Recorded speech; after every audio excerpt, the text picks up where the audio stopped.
오늘도 이렇게 예배 자리에 나온 여러분들을 모두 환영하고 또 축복합니다. 우리 시간이 되었기 때문에 함께 찬양함으로 예배를 시작하도록 하겠습니다.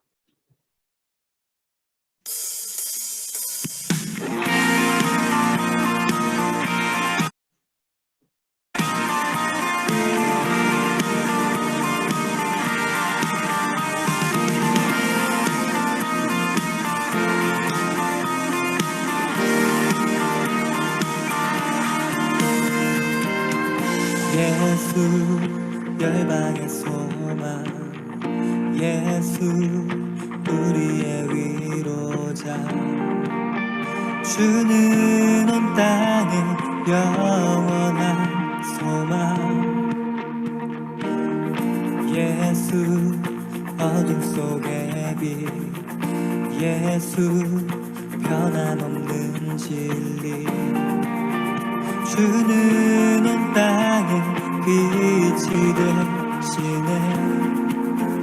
우리 위해 죽으시고 다시 사신 생명의 주, 우리 위해 죽으시고 다시 사신 생명의 주.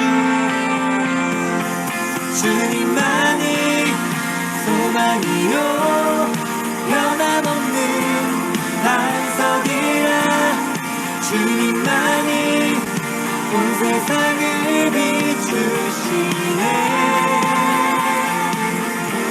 또 죽음에서 부활하신 우리 구주 영광의 왕, 주를 믿는 모든 자의 소망 되신 주를 믿네. 아멘.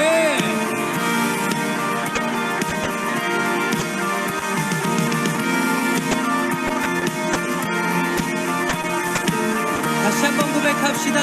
예수 열방의 소망, 예수 열방의 소망, 예수 우리의 위로자, 주는 온 땅의 영원한 소망. 아멘. 예수 어둠 속의 빛, 예수 변함없는 진리, 주는 온 땅에 빛이 되시네. 우리 위해 죽으시고 다시 사신 생명의 주, 우리 위해 죽으시고 다시 사신 생명의 주. 주님만이 소망이요 변함없는 반석이라, 주님만이 온 세상을 비추시네. 또 죽음에서 부활하신 우리 구주 영광의 왕, 주를 믿는 모든 자의 소망 되신 우리 위해 죽으시고 다시 사신 생명의 주, 우리 위해 죽으시고 다시 사신 생명의 주, 우리 위해 죽으시고 다시 사신 생명의 주, 우리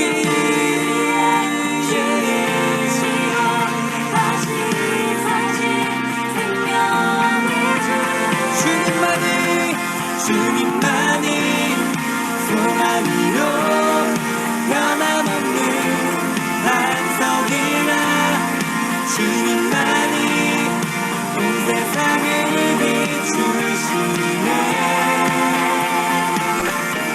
또 죽음에서 부활하신 우리 구주 영광의 왕, 주를 믿는 모든 자의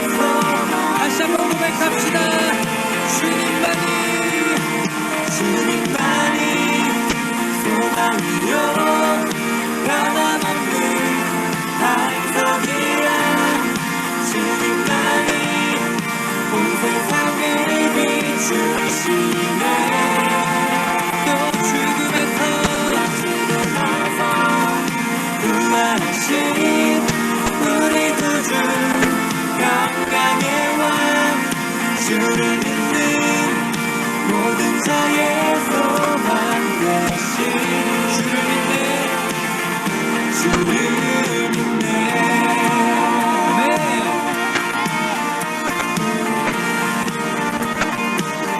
주를 믿네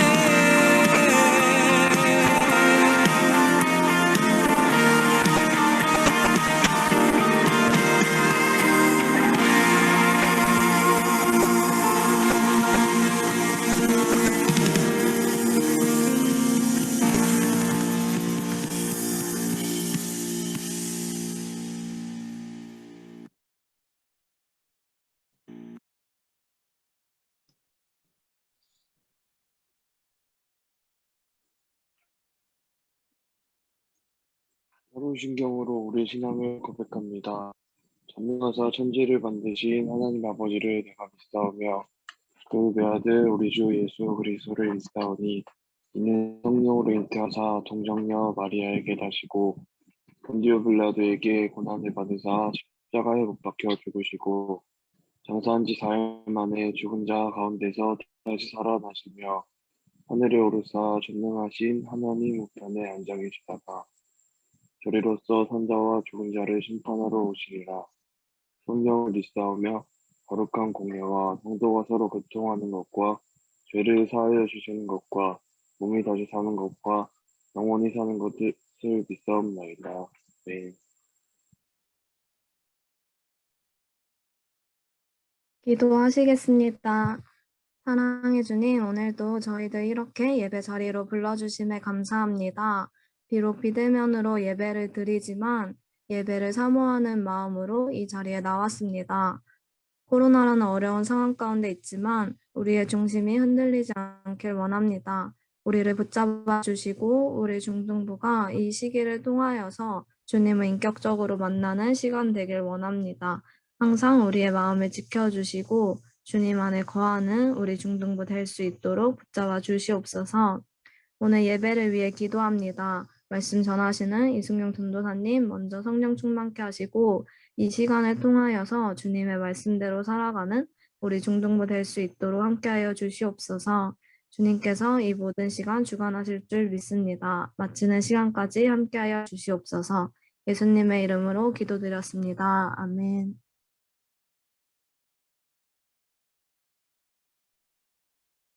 오늘 하나님께서 우리에게 주신 말씀은 사사기 2장 8절에서 15절 말씀입니다.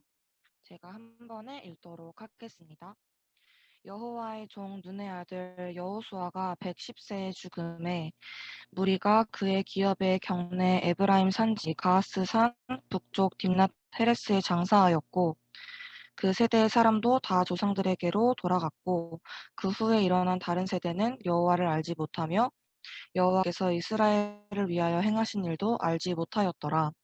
이스라엘 자손이 여호와의 목전에 악을 행하여 바알들을 섬기며 애굽 왕에서 그들을 인도하여 내신 그들의 조상들의 하나님 여호와를 버리고 다른 신들 곧 그들의 주위에 있는 백성의 신들을 따라 그들에게 절하여 여호와를 진노하시게 하였으되 곧 그들이 여호와를 버리고 바알과 아스타롯을 섬겼으므로 여호와께서 이스라엘에게 진노하사 노략하는 자의 손에 넘겨주사 그들이 노략을 당하게 하시며 또 주위에 있는 모든 대적의 손에 팔아 넘기심에 그들이 다시는 대적을 당하지 못하였으며 그들이 어디로 가든지 여호와의 손이 그들에게 재앙을 내리시니 곧 여호와께서 말씀하신 것과 같고 여호와께서 그들에게 맹세하신 것과 같아서 그들의 괴로움이 심하였더라.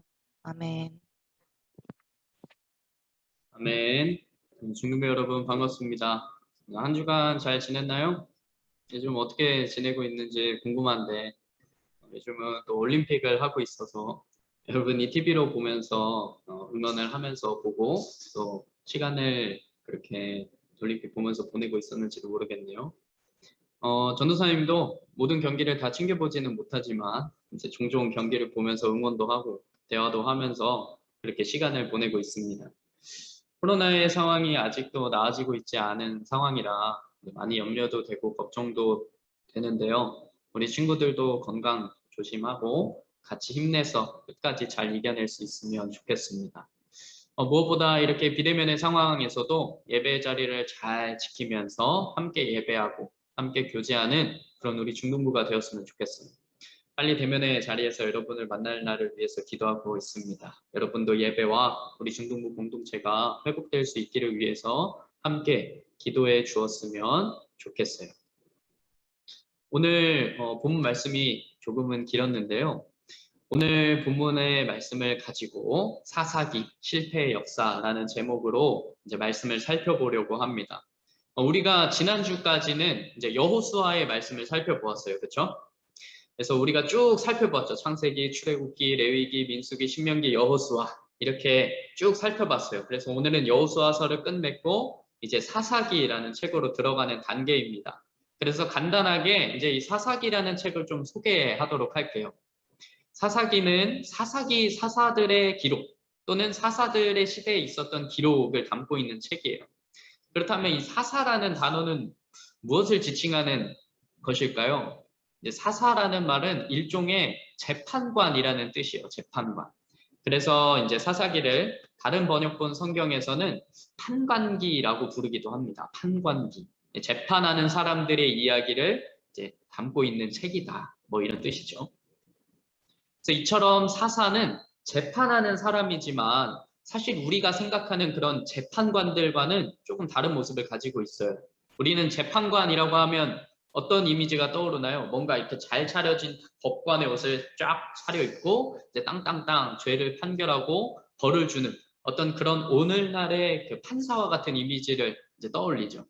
하지만 당시 사사는 이런 재판관의 역할도 물론 했지만 전쟁이 나면 군복을 입고 나가서 싸우는 그런 군인의 역할도 감당했고 평상시에는 통치와 행정을 도맡아서 하는 사람이었습니다. 즉 어떤 사람이에요? 사사가?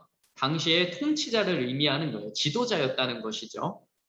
그렇다면 지금까지 이스라엘 백성들의 그렇다면 지금까지 이스라엘 백성의 지도자는 누구였을까요?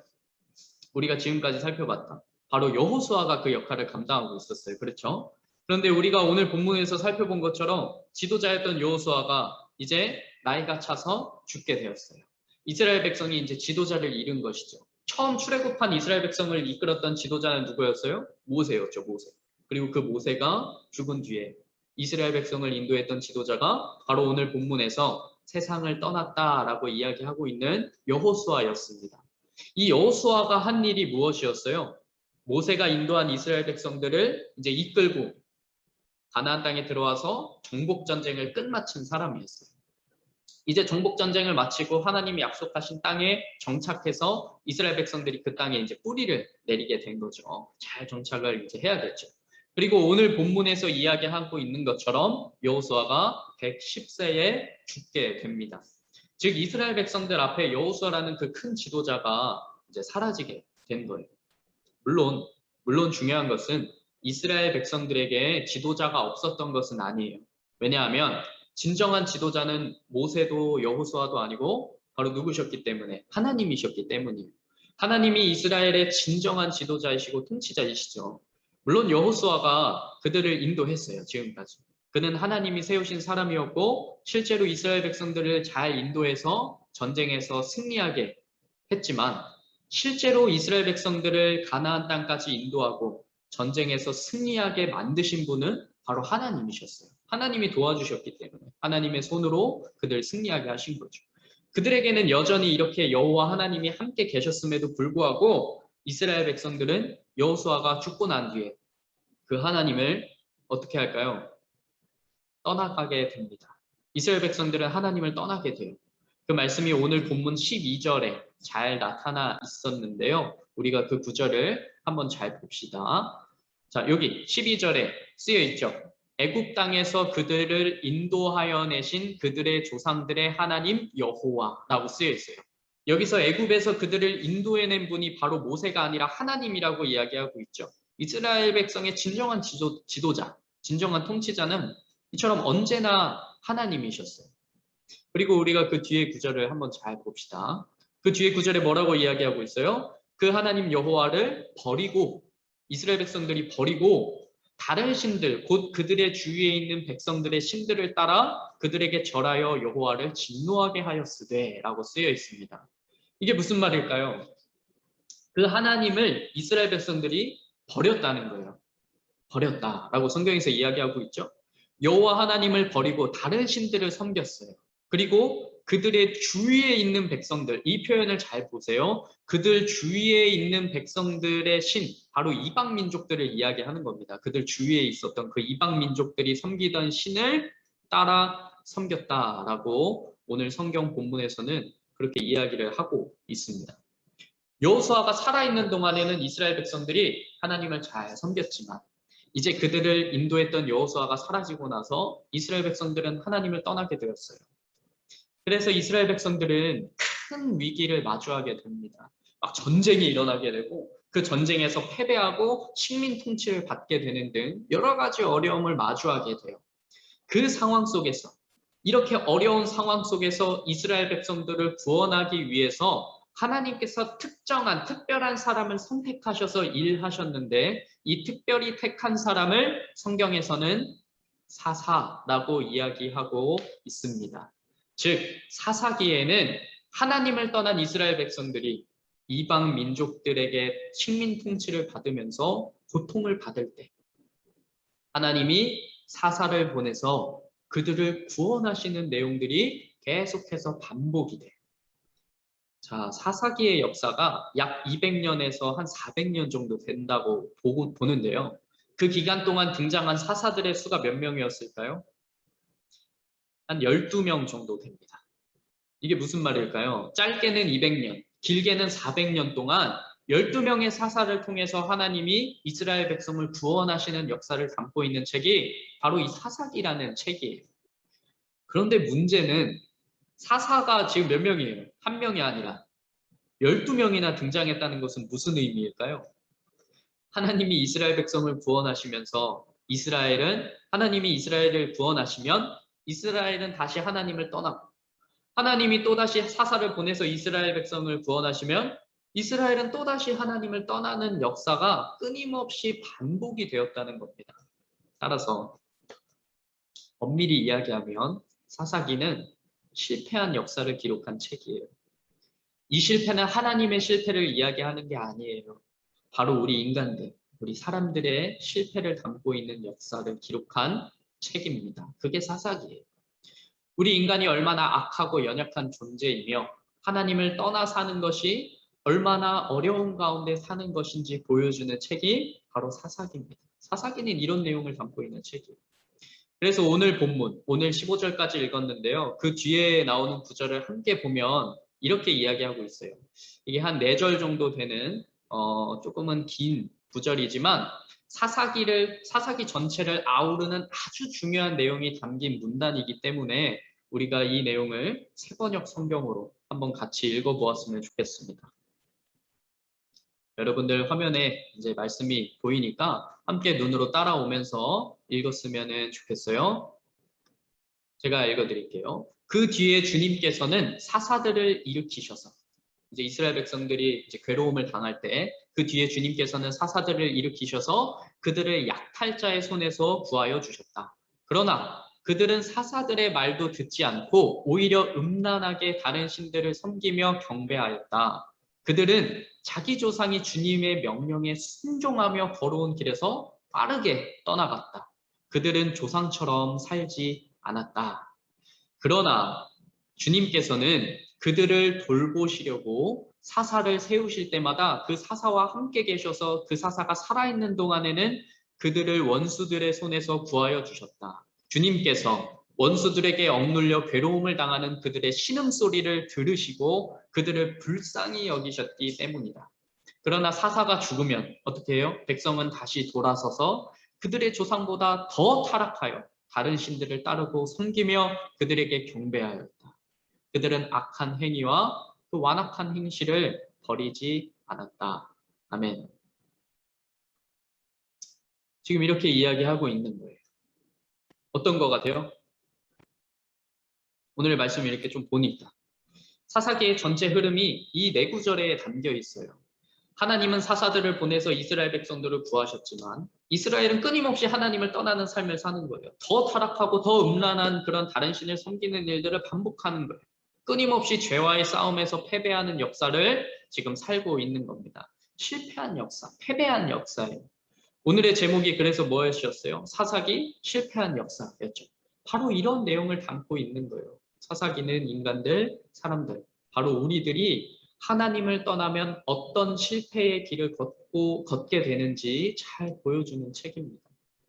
우리가 그동안 살펴본 여호수아서는 어땠어요? 여러분 한번 생각을 해보세요. 그것은 승리의 역사였죠. 전쟁에서 승리하고 땅을 차지하고 하나님의 말씀을 신뢰하며 죄와의 싸움에서도 승리했던 그런 역사였어요. 그런데 이제 방황하던 이스라엘 백성이 땅에 정착하고 나니까 죄를 범하기 시작하는 거예요. 정착할 땅이 없어서 방황할 때는, 기댈 곳이 없을 때는 하나님만 잘 신뢰하면서 살아가다가 이제 땅을 차지하고 정착해서 살아가기 시작하니까 죄를 범하기 시작하는 거예요.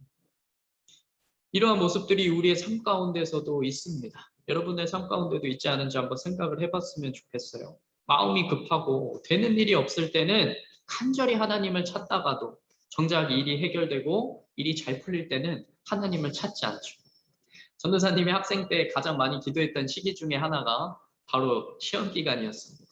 그때는 평소보다 더 기도했어요. 마음이 급하고 불안하니까 하나님께 도와달라고, 지혜를 달라고, 마음을 평안하게 해달라고 기도했어요. 물론 안 하는 것보다야 기도하는 것이 더 낫다라고 생각할 수도 있어요. 물론 그 말도 틀린 말은 아닙니다. 하지만 정작 시험이 끝나고 나면 그 기도의 시간이 사라졌던 것을 보면 급할 때만 하나님을 찾았던 모습은 아니었다. 오늘 말씀을 준비하면서 반성하게 됐어요. 여러분도 이런 경험들이 있었으리라 생각을 합니다. 오늘 이스라엘 백성들의 모습과 같은 거죠. 방황하고 기댈 곳이 없을 때는 이제 하나님을 잘 의지하다가 정작 정착할 땅을 차지하고 나서는 그들이 하나님을 떠나게 된 거예요.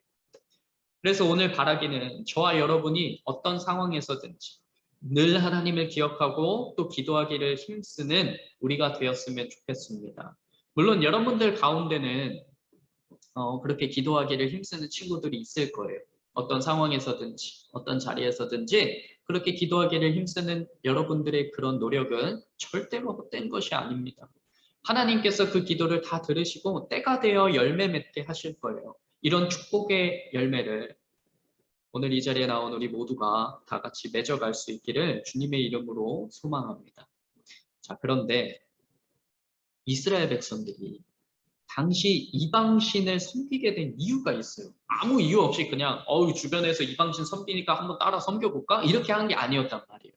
우리가 그 이유를 당시 역사 배경 속에서 좀 살펴봐야 돼요.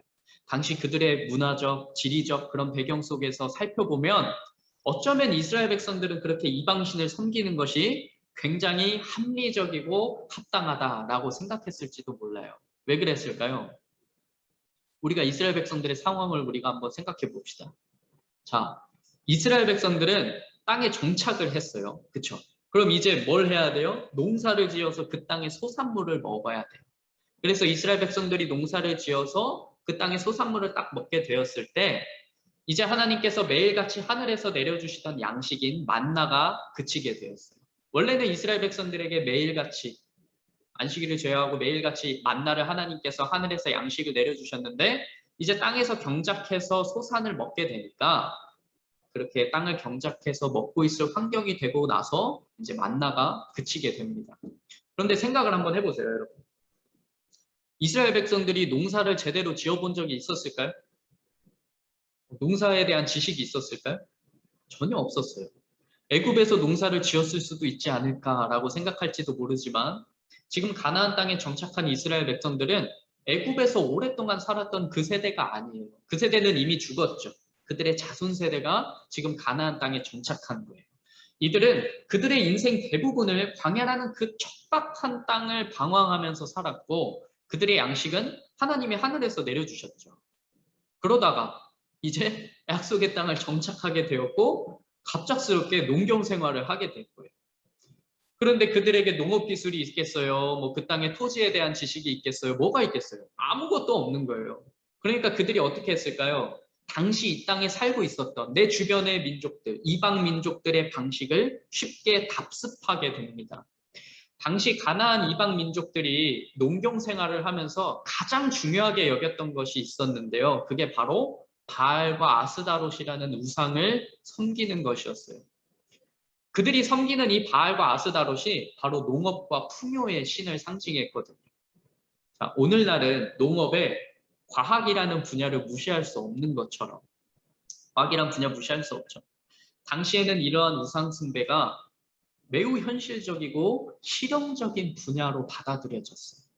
그러니까 당시 이스라엘 백성들에게 이 바알과 아스다롯을 섬기는 이 우상 숭배는 그들의 필요를 채우는 매우 매력적인 종교로 다가왔다는 거예요. 신화에 의하면 바알과 아스다롯은 이제 부부 관계인데요. 그래서 바알을 섬기는 신전과 이제 아스다롯을 섬기는 신전이 이제 보통은 이렇게 함께 있었다고 합니다.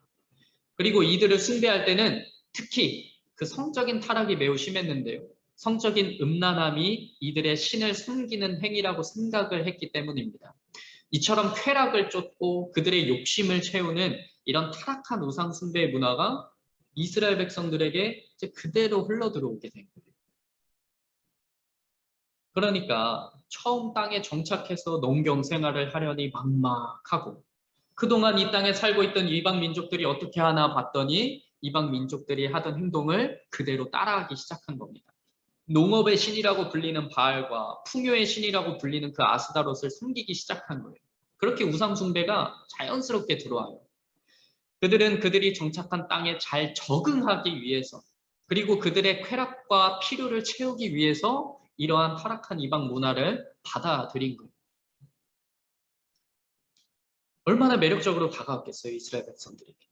그런데 하나님께서는 이러한 상황을 미리 아시고 이 땅에 들어오기 전에, 이 가나안 땅에 들어오기 전에 사실 미리 경고하셨어요. 이방 문화를 따르지 말라고, 이방 신을 따라 섬기지 말라고 이미 경고하셨어요. 모세도 이를 경고했고 여호수아도 이를 경고했지만 결국 이스라엘 백성은 하나님보다 세상의 것을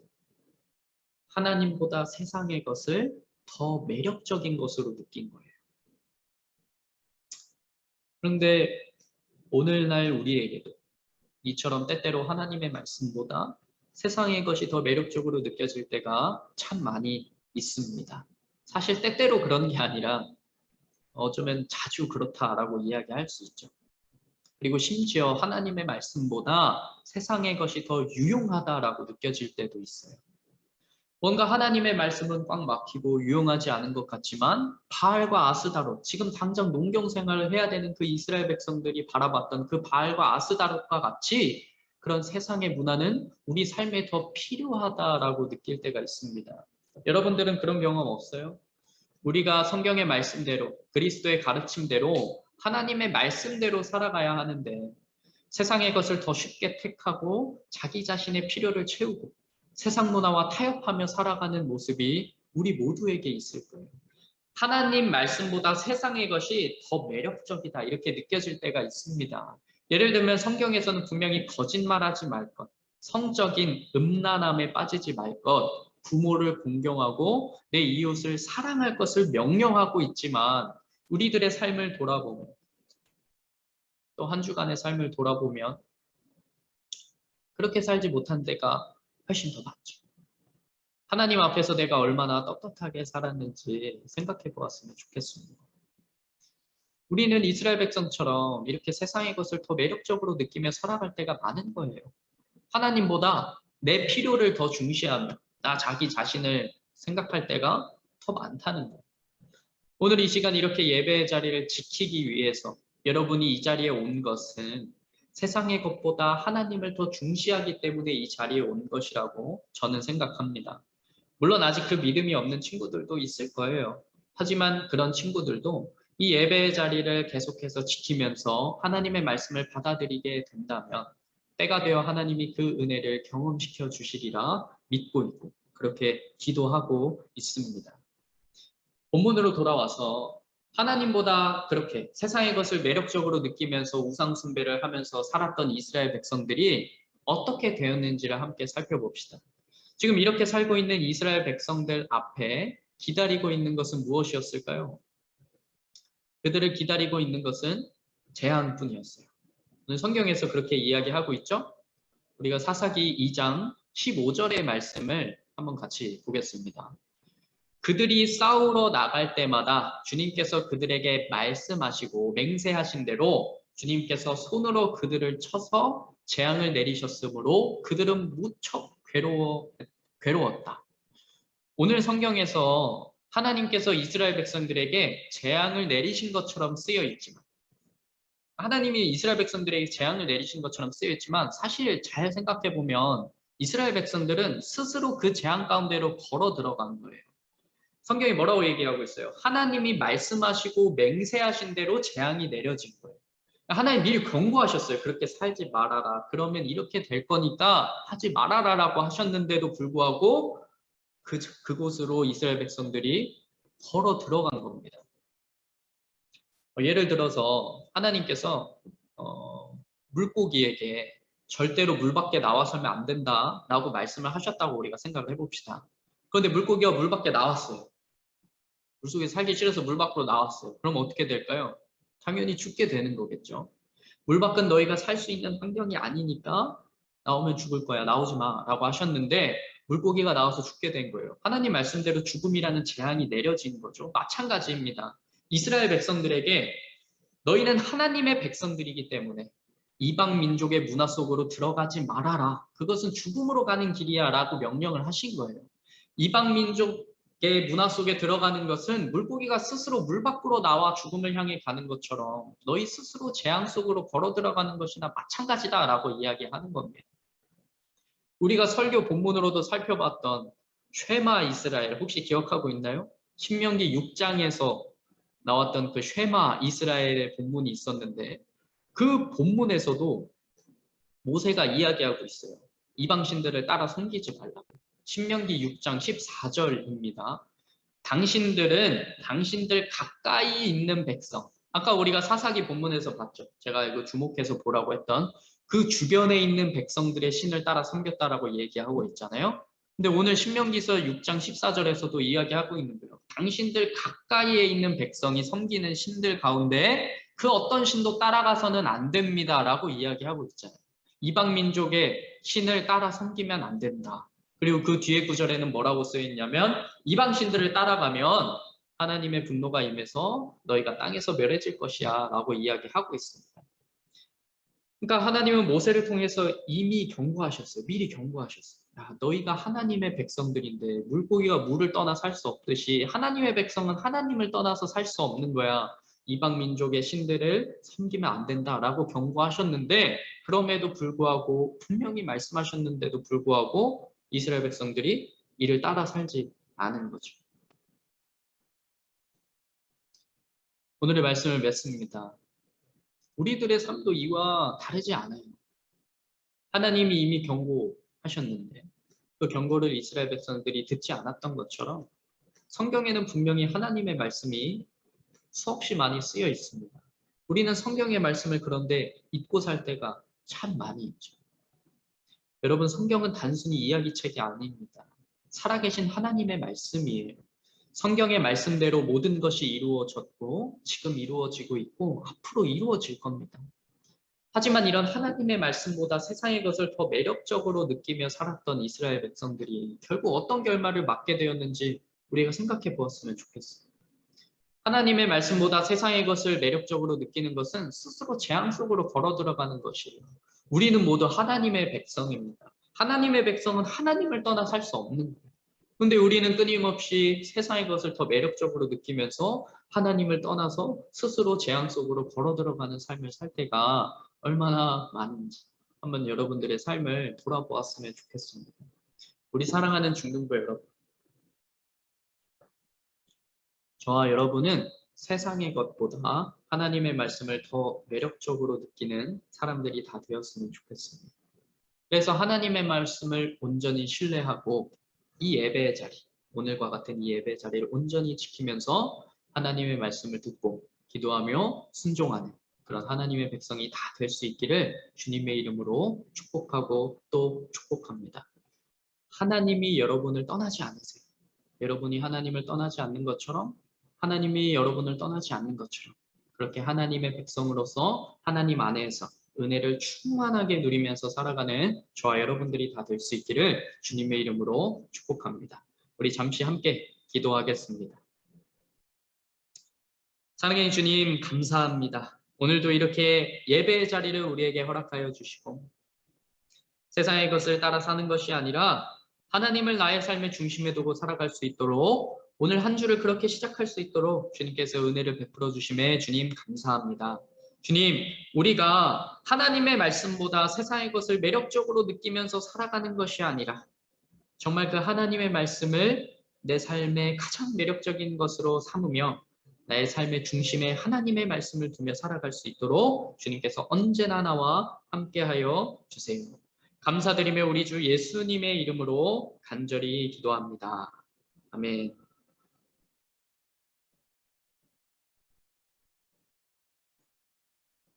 네, 우리 이어서 공동체 소식 전하겠습니다.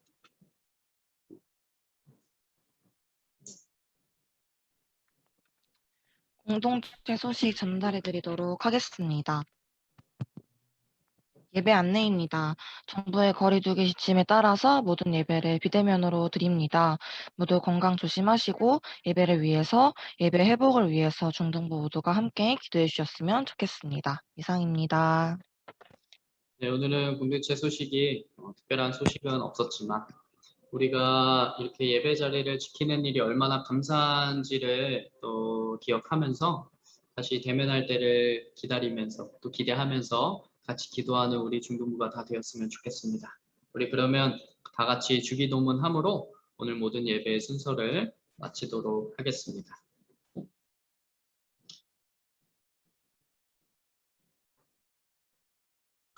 함께 주기도문 하겠습니다. 하늘에 계신 우리 아버지여, 이름이 거룩히 여김을 받으시오며 나라의 임하옵시며 뜻이 하늘에서 이룬 것 같이 땅에서도 이루어지이다. 오늘날 우리에게 일용할 양식을 주옵시고 우리가 우리에게 죄 지은 자를 사하여 준 것 같이 우리의 죄를 사하여 주옵시고 우리를 시험에 들게 하지 마옵시고 다만 악에서 구하옵소서. 대개 나라와 권세와 영광이 아버지께 영원히 있사옵나이다. 아멘. 네, 우리 하나님께 영광의 박수를 올려드림으로 모든 예배 순서를 마치도록 하겠습니다.